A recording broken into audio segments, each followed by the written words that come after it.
wait. And baby, I'm TFC till I die.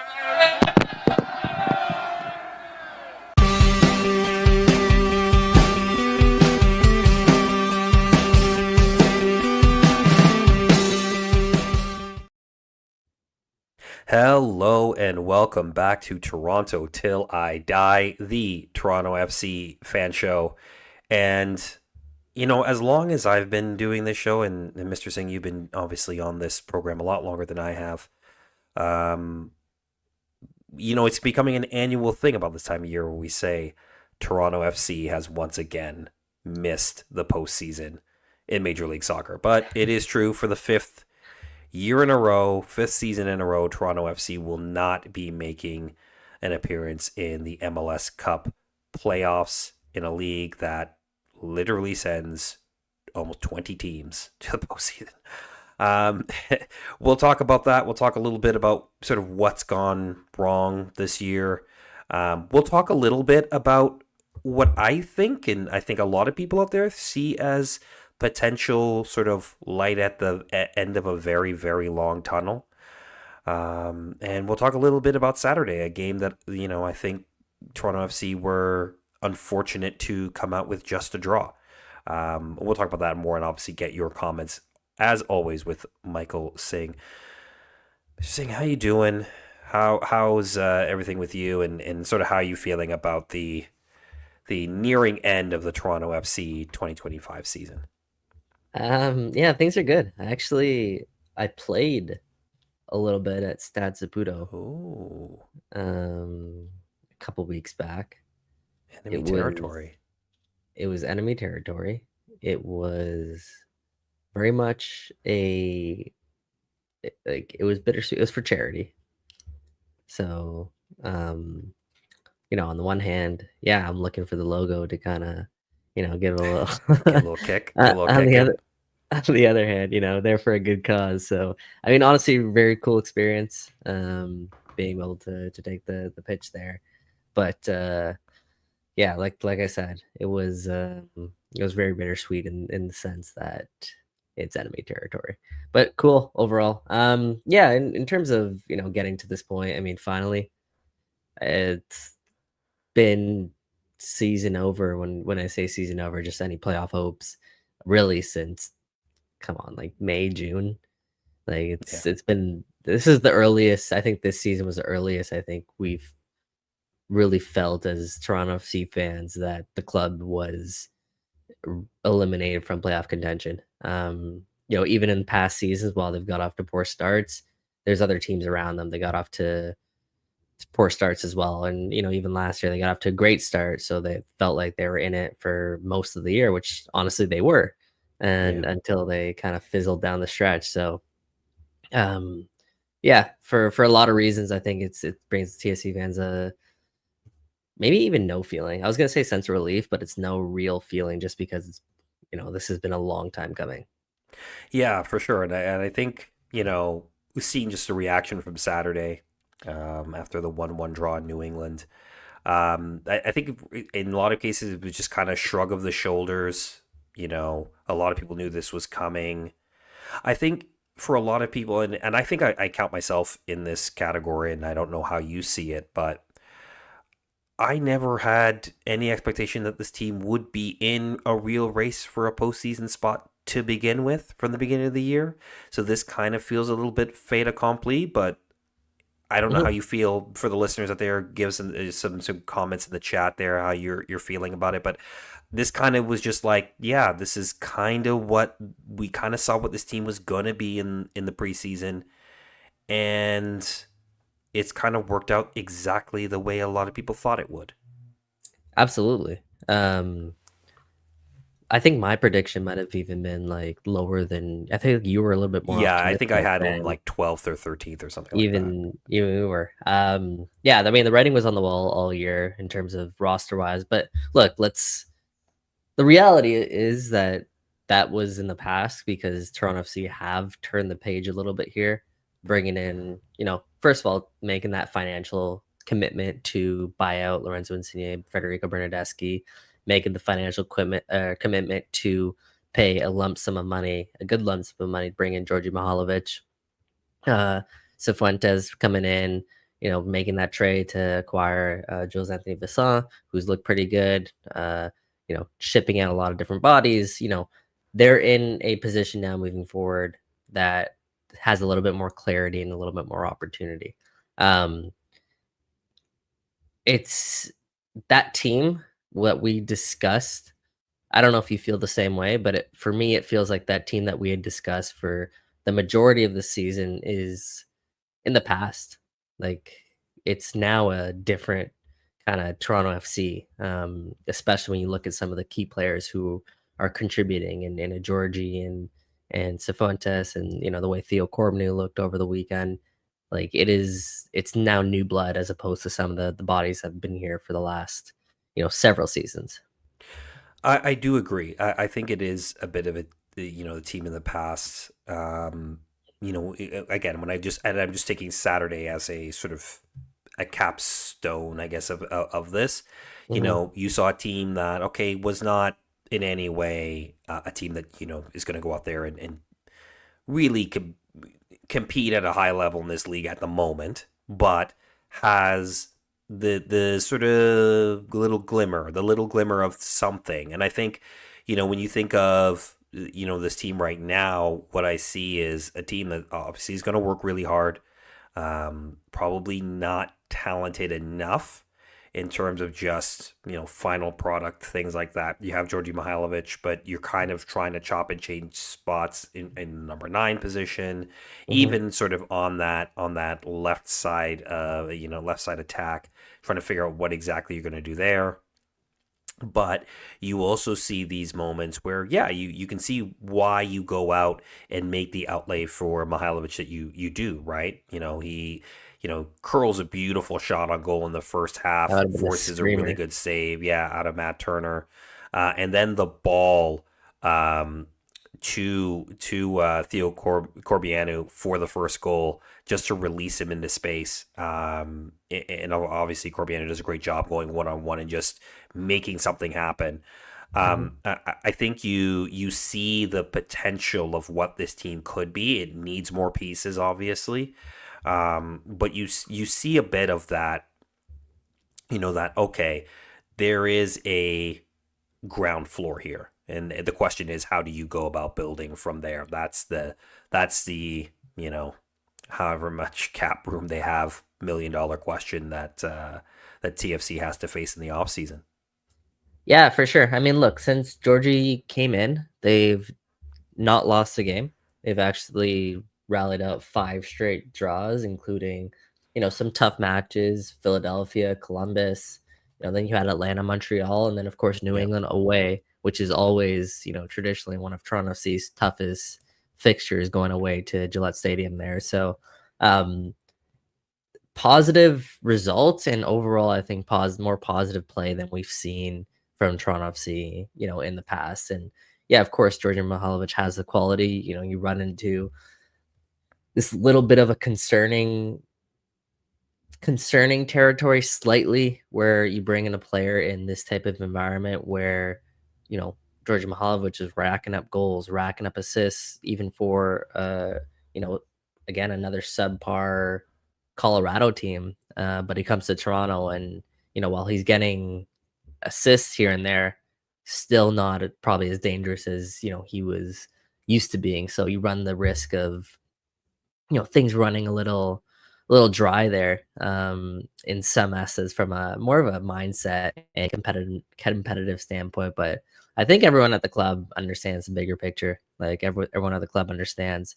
I think even Robin Fraser touched on it. It's like he's not even had the chance or opportunity to think about playoffs or being eliminated from the playoffs. It's more so about kind of just getting better as a team, identifying who's going to be here, who's not going to be here. So really, I think, you know, from a mindset perspective, everyone has their team or their eye on the bigger picture. Um, I want to bring this up, and it's the Cifuentes versus Davy Flores Mm, kind of comparison. yeah. Um, I think we have someone in the chat. That guy saying, Sifu didn't impress me in that game. And referring to, of course, Saturday. Yeah. Curious to hear your thoughts about how you've seen Sifu and how would that contrast against Davy Flores? Yeah, it's a difficult one because it really you're well, he's got 3 matches now, and that was I think his first start. Um, so from that perspective, I it's hard to judge yet. Also, they're two very different players. If we're asking for the comparison, they're two different players, right? Davy, in a lot of ways, is he obviously is a destroyer. He'll get in there. He'll tackle. He'll be gritty. He will get aggressive, to try to win the ball. Sifu will do that, but is a little bit more progressive in the way that he plays or wants to play. And I think that's the difference, and I think that's why fans kind of look at it and say, "Oh, maybe not so impressive," because he's not a like for like for Davy Flores, right? He Yeah, is The idea is that he is an upgrade in a sense that he can give you a bit more in possession, can give you a bit more attacking thrust when you do have the ball. And I think those parts of his game I've liked so far. But I also think like he's learning who he's playing with right now. Like he's been plopped into this team with when he got here, there was less than 10 games left. So from that perspective, it's gonna take some time to really see the best out of him. And you don't have you only have this very short window of time for him to kind of get to know everybody, and I don't think it's really fair at the moment to kind of judge all of that right now. I think it's just to look at, okay, how is his performance compared to what we need from that role going forward, and what would we need around him to help him be the best version of himself in this team. Sort of everybody talks about his time at LAFC, and that's reasonable. The reason why he was so successful at LAFC is he had pieces that can kind of, insulate some of the things he's not super great at, right? Like, tracking back, he's very great at. He can tackle, but he's not Davy, right? So you need somebody that can help a little bit with that. So from that perspective, I think it's been positive so far. But you haven't seen the best out of him simply because he just, not in form yet. yeah. I mean, like I'll disagree with Jack. I actually thought he was fine. Like, Hmm. I thought he was pretty solid. There was some touches that might have got away from him, but you can tell he's present in a game. Like he makes runs to help out his teammates. He's in the right position to collect passes. He's very much a guy, like you said, that can progress the ball forward. So yeah, he's not Davy Flores. I think Nick here says in the chat he's probably an upgrade over Oh, Longstaff or 100%. Ozo, who's still learning to play at the team, and he's not a new Flores, which I think is Yeah. absolutely fair. I don't know if they ever bring in go back to bringing in that destroyer six position. Like it seems like they're satisfied right now with dropping Alonso back, and who knows what that next kind of midfield position will be, because they obviously do need to bring in maybe a body or two in that position. But I don't know if it necessarily is going to be ever like a Davy Flores again, because it doesn't seem like that's the way that um, Robert Fraser prefers to play with. Even when Davy was here, like despite showing some pretty good, consistent performances, it was, he wasn't in the match, wasn't in the team sheet week in, week out. Yeah. Like there was a lot of rotation that was going on. So, Yeah. look, Fuentes offers a lot of what Davy does, in a different capacity. I still think, yeah, I agree with you. There's a lot more to show, and I think TFC have a really good one there in Cifuentes. Yeah. Um, 100%. the other person I want to just shine some light on too, and I love that they went this route, is Lazar Stefanovic Hmm. at the back. I Yeah. mean, to 19-year-old looking not out of place really whatsoever. That's a big, big, big win for Toronto FC, and big win for a young defender. It's one of the things I always look for. Like even when you face like New England and you see Uh, Miller, who is 17 years old on the left-hand side, bombing up and down the flank, not looking like a 17-year-old.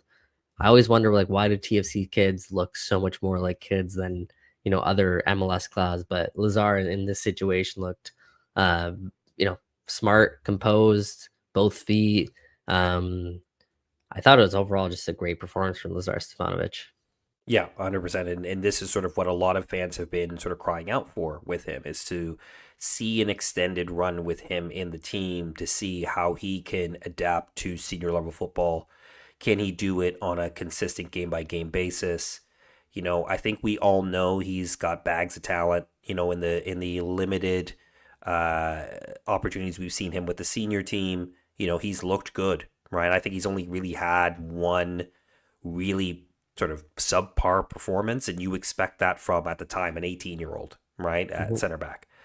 So, I want to see more of him, in terms of what they do in the offseason with Sigurd Rosted and Kevin Long. We don't know yet, but it would, to me, if you're going to continue to rebuild the quote unquote culture, if you're going to build a team that is a little bit more, let's face it, MLS smart in terms of roster build and how you present on the field, Lazar Stevanovic is a great option at center back, and I think could nail himself a starting spot next season, depending on obviously how he progresses in the offseason and how he comes into training camp, and who obviously the team goes in sides. But I wouldn't be against that, or at least him being maybe the third center back who's going to eat up the lion's share of minutes if one of the starters is out, to progress him a little bit further, because I think you have a talent who, like you said, reads the game really well, is intelligent, very good on the ball, can pass out of the back, which, look, like these center backs we've had the last couple of years, that has been a massive challenge for them, as being able to pass out of the back. And man, imagine a back line of him and Zane Monlouis, right foot, left foot, who can pass out of the back and read the game well. So from that perspective, I want to see a little bit more of him down the stretch, especially. Mhm. And again, if you really want to see what you have, and if that's the plan that Robin Fraser has sort of mentioned and numerous times in his press conferences, then you definitely want to see more Lazar, both maybe in the starting position and maybe coming off the bench, and see how he adapts to different game situations. Yeah, Lazar, Luka Gavrin, Kobe Franklin, DeAndre Kerr, of Kobe course. Franklin, can I just say, like, Kobe Franklin, the last couple of games when he's been getting the start, and Robin Fraser's put some trust in him at that right back position, he's looking like Kobe Franklin from 2020, what, 23, looking like, okay, going forward, maybe he's not going to produce the exact same sort of results that maybe we saw when he first came up, but defensively and the work rate that he has been fantastic, I think, He's a dog, since he's come man. back. Yeah. He's a competitor. He's an absolute dog.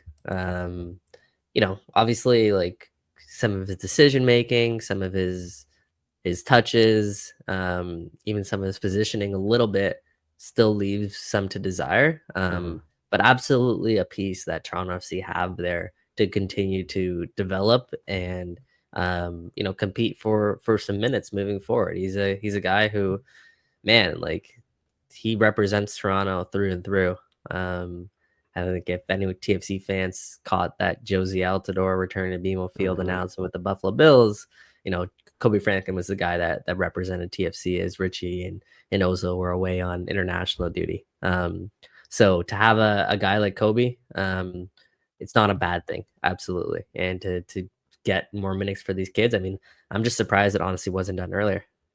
No, I agree. And I think that's something we had talked about on the show before is, if we, especially once the DPs were let go, it was kind of like, okay, well, like, let's open up the gates and give some players some minutes. I Mhm. think, look, Robin Fraser can't go out into, Jeff says this all the time, right? Robin Fraser couldn't go out into a press conference and say, hey, you know what? We're going to play all the kids. We know we're not going to make the postseason. Let's see what we've got, right? Like, Yeah. he can't necessarily say it in that sort of direct way. And I Why will, not? Well, I think we'd probably be on the show barbecuing him a little bit, right? Like, and be would be barbecuing him a little bit in terms of that, right? Like, I think in this town, it's hard to you see it with other teams, or with the Leafs, with the Jays, with the Raptors. This town's allergic to the word rebuild. Like Sure. it's not a word But people like to listen the to one in this the one town. thing I'll actually argue though is like one thing I find so refreshing about Jason Hernandez is just how brutally honest that he is. Like Hmm. he takes the time to explain certain mechanisms. He takes the time to explain his decisions. So, like compared to other um, sporting directors or general managers or decision makers for Toronto FC in the past, I find it so much more refreshing as a fan to understand, listening to Jason Hernandez, so I better understand some of the logic behind the moves. I think for that reason, he's pretty transparent, and I love that. So I felt like, yeah, Robin Fraser doesn't really have that in him, but I wouldn't, I personally wouldn't have been mad if they came out and said, yeah, this season is all about, looking forward to 2026. However, sales might might be a little bit Well, pissed I about mean, look, that. part of that is that, and I think also part of it is, look, anybody who follows this team on a regular basis knew that that sort of tear down, once the DP situation was sorted out, was coming, right? We all knew at some point, unless a miracle happened this year and everything went right and this team somehow defied expectations, that was going to happen. But I think the general sort of populace that sort of is in and around TFC, who go to a game or two a year and things like that, and kind of loosely keep an eye on the team, and come for funsies, like they're not aware like that. And I think if Mhm. you come out and the head coach is saying like, hey, we're probably gonna miss the playoffs for the fifth season in a row, and we're probably gonna play all these kids you don't know, and we think that it's going to set us up well for 2026 and forward. I think you have a lot of people who would check out, right? Sure. And I don't know if that's where TFC wanted to go. Again, you and I will probably say like that's where they needed to go, and that's where this is probably heading anyway. Though I think they will spend moderately big in the off season. Um, but But you they have still need to figure out what you got. a lot of space to do that. Okay, two Yes. questions for you. Hmm. One, Maxime Dominguez. Yeah. Do you, if you're Toronto FC, I forget if they have a purchase option or not, but let's just assume that they I do. Do think you they do. activate that? I think they do. I disagree. You don't think they have a purchase option on them? Oh, sorry. I'm disagreeing whether or not I would Oh, or keep him. wouldn't keep Yeah, him. activate Correct. it. I would not. Why? I think you can find players in MLS that either in MLS or in other leagues that can do what he does at a better cap hit for your roster build. Hmm. Right? They Like do. I think They if do we have a activate it, purchase I think he option. becomes a high TAM player, no? I don't know if there's. Yeah, I haven't seen any reporting on that, but his salary is very low. Like I think Mm-hmm. his guaranteed compensation is about 300K. They do have a purchase option, but yeah, I absolutely agree with you. He's fizzled out. He comes into a game, doesn't really, you don't really notice him too much. Well, Um, here's a question, and do we know what he really does best? Like, have we figured that out about him? I mean, he's a guy that I guess connects some of the dots, but they have too many of those types of players. Hmm. Um, he's also like, look, 21 MLS games, one Canadian Championship game. He has one assist. Like he Yeah. was brought in and really advertised as like a 10 and has shown no quality moving forward whatsoever. Um, he like not to throw shade at like Derek Etienne, but it's kind of the same thing. Like Yeah. they come into games and they just exist. Yeah. You know, They take they up don't space on really. the field. Yeah, and they'll run, they might work, but they're not really contributing to the game in meaningful ways. So, anyways, maybe a little bit harsh, but I need to see more out of Maxime Dominguez before I'm all on that ship. I think for you're them sending to him bring back him to back. Vasco. No, you're sending him back to Vasco. Sorry. Yeah, I mean, let's see. The other thing I would love to get your thoughts on is the manager, Robin Fraser, and whether or not you feel that Robin Fraser is absolutely secure heading into next season. I think he's as Any secure percentage. as a percentage, maybe like 70%. Like I think there is a percentage in which they may think about a change. I find it hard to believe that they'll do that this offseason unless something really like, you know what I mean? Like they've spent a lot of time on him. They have, you know, and again, I don't know because I don't know what the expectations were on him when he came in, right? Like I don't know if it was like, hey, make this team work and get us in a position to compete for a postseason spot. If it was, then I think that number may get lowered a little bit to 60%. But I don't think they're in a position where they're thinking, hey, let's get another manager again, right? Right? Like I mean, you spent the press conference talking about how this was the guy who understood TFC and could rebuild a culture, and he had a way of playing that you really liked, and you talked about all his time in Colorado and trying to build something like that at Toronto FC. And to then axe him at the end of the season, yes, of course, this is not a good result, and in most cases, managers would be sacked for results like this. But this is MLS; it doesn't work the same way like the rest of the world. And managers, you know, look, a manager who probably should have been fired last summer only just got canned yesterday in Caleb Porter at New England, right? So I think that he probably sticks around next season. I think, though, he'll have a much shorter leash next season. Like, I think it's very much, if they get off to the kind of the start they had this year, next year, I don't think he makes it out. So you and I are both fans of Manchester United, Yes, unfortunately. right? Yes, very, very unfortunately. It's been a rough go of It's been a rough start. It's been watching soccer the last 5 years. It has been rough. Can't root for TFC, or you can, but it's very painful. And then you Yeah. try to root for Manchester United, and It's even worse.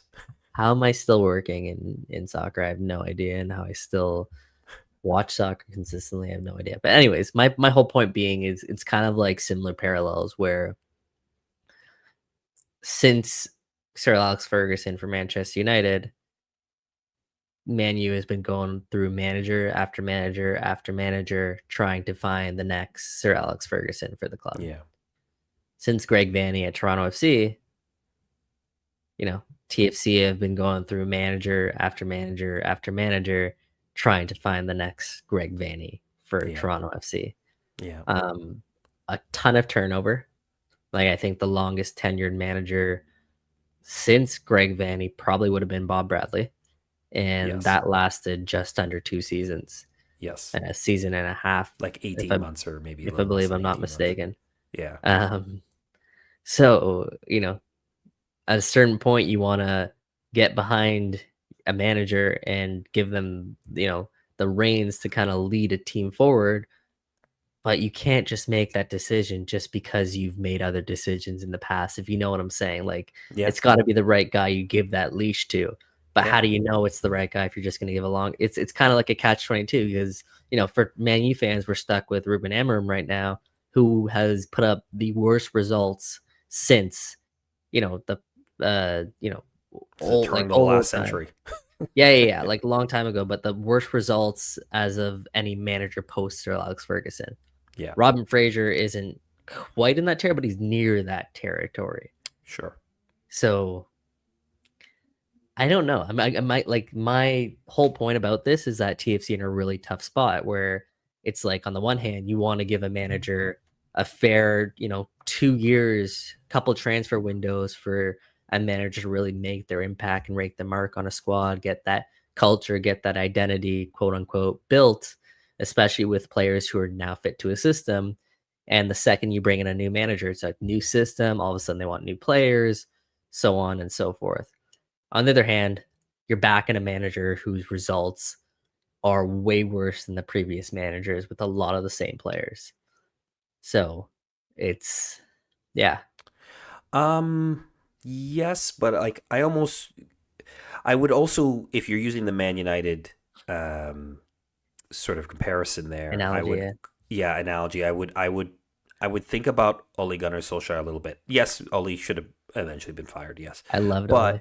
But I also think that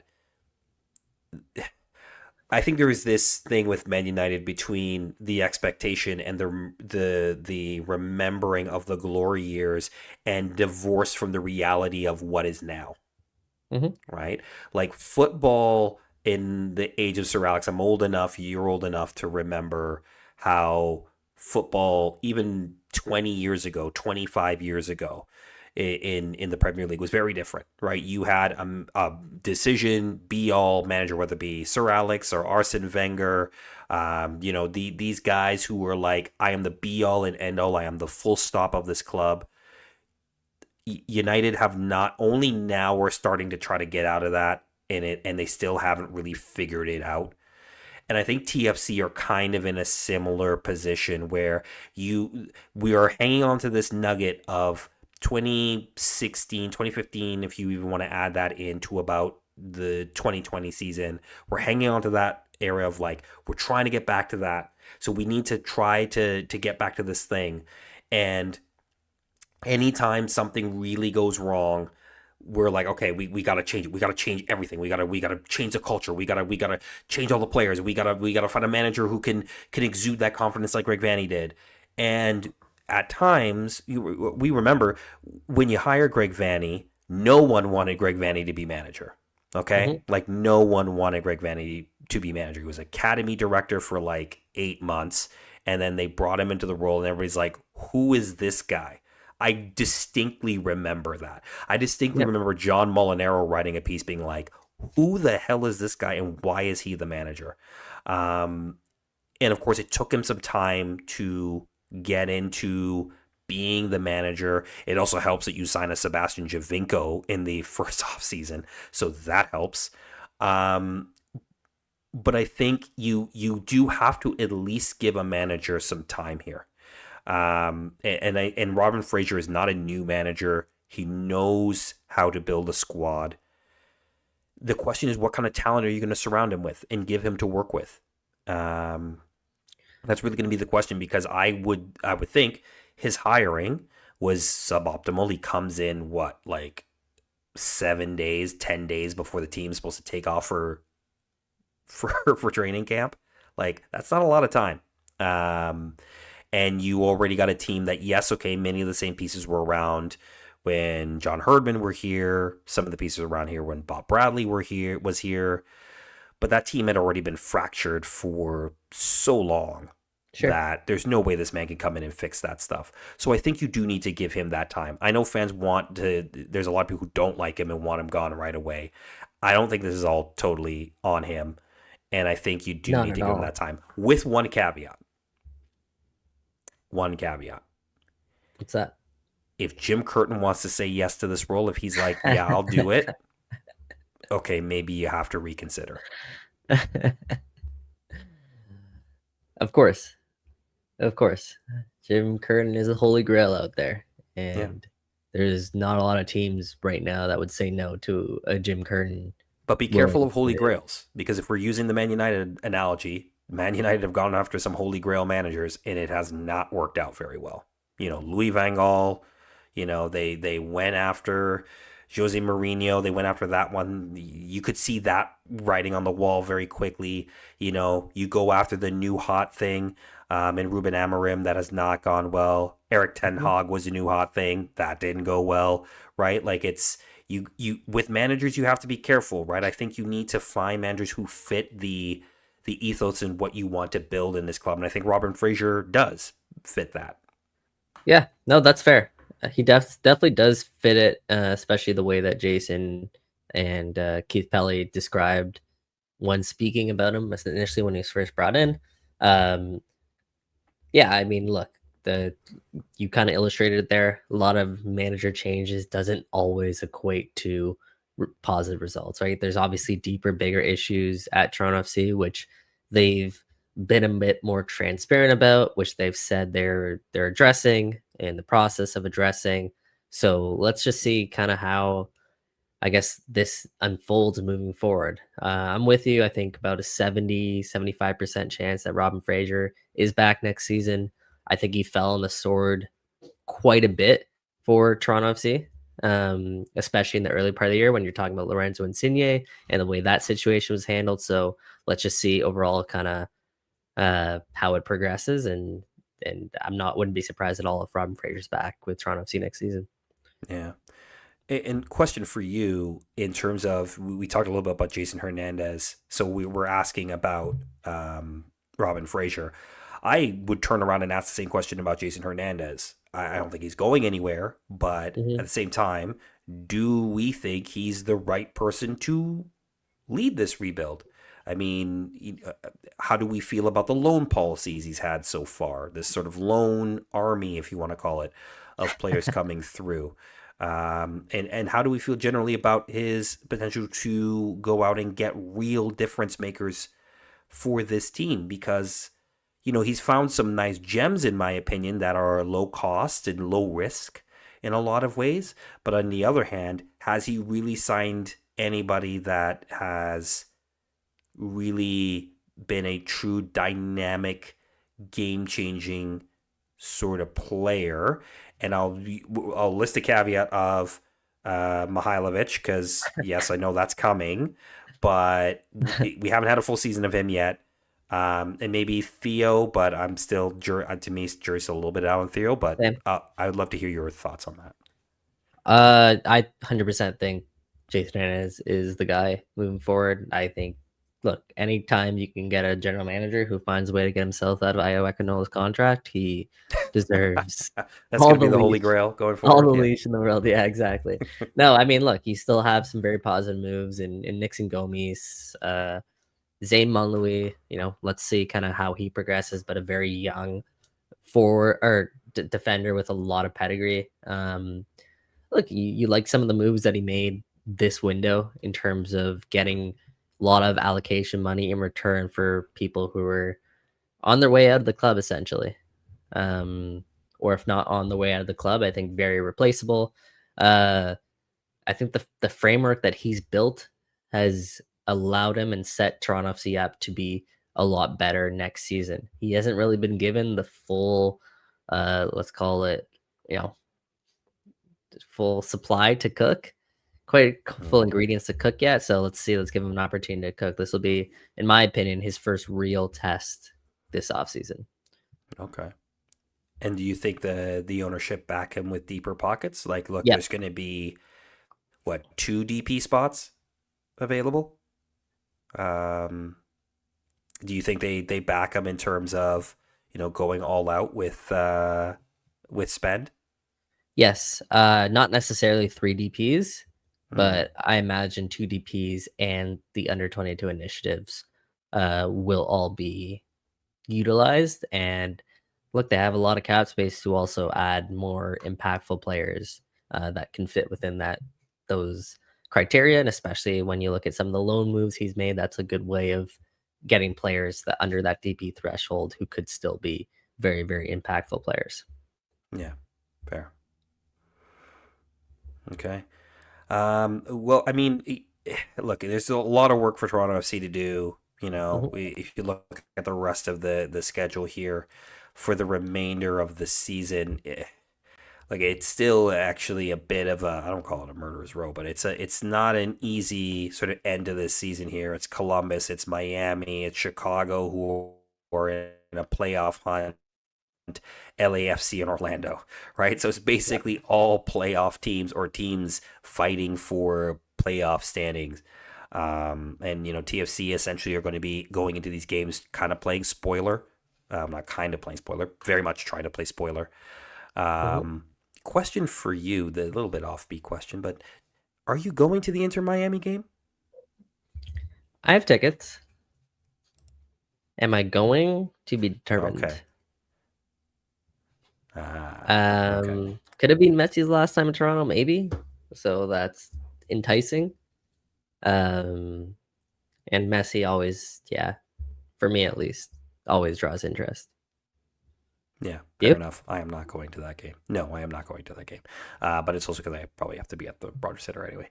All right, let's end the show here. And the only reason that I really need to end the show is I realize I don't have my charger on my laptop in it. No, all good. I think we've covered enough TFC. And I think Mike Newell has departed. So I'll wrap up the show. Thanks, everybody. Thank you so much for engaging, interacting with us.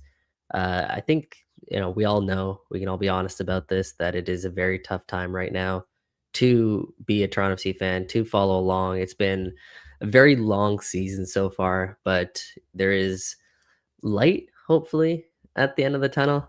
And Mike, myself, and Jeff will continue to try to do these shows throughout the end of the year.